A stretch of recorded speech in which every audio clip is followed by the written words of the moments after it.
It's Friday, May 19th, 2023. I'm David Ellis with the Ellis Report on Capital Media HD 99.3. The Democratic Labour Party is against government's idea of a tax on salt to fight chronic non-communicable diseases in Barbados. Paul Gibson of the DLP says that instead, the emphasis needs to be placed on producing more food. We don't think that taxing salty foods at this moment will address the primary issue of persons not being able to eat adequately. What's happening is that, unfortunately, the salty foods and the sugary foods are the ones that persons can afford, and this is what they feed their children.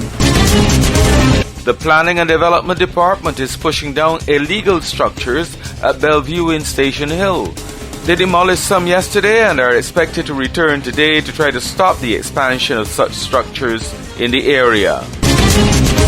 Nursing assistant Sharmanique Akila Cox of 2nd Avenue, Exteen Village in Tudor Bridge, St. Michael, is on remand in jail this morning for last week's security breach at the District D Court complex in St. Thomas. She's pleaded not guilty to introducing prohibited articles into a prison without lawful excuse and entering the bounds of a prison without lawful authority.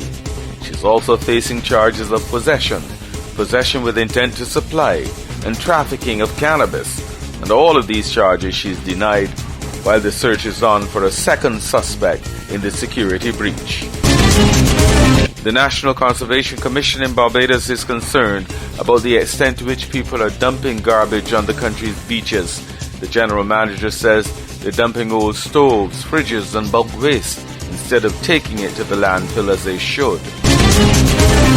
Trinidad's opposition leader Kamla Persad-Bissessar is calling on the government to set a date for local government elections immediately. This after the Privy Council, by a majority decision, ruled that the government had acted unlawfully by postponing the local government election and effectively extending the terms in office of incumbent councillors and aldermen by an additional year. Jamaica's Justice Minister Delroy Chuck is moving to lock up criminals for exceptionally long periods. He believes it will make a difference to crime in his country. Under the proposed legislation, a sentence for capital murder will carry a mandatory minimum prison term of 45 years, up from 15 years. The sentence for persons convicted of non-capital murder will be moved to 35 years, up from 10 years. The World Health Organization says the COVID pandemic has affected progress in curbing infectious diseases such as malaria and tuberculosis. The biggest finding that we are reporting for the first time is that the impact of the COVID-19 pandemic resulted in a staggering loss of approximately 300 million years of life globally. That's an official of the World Health Organization. The Met Office says we can expect a few scattered light showers today.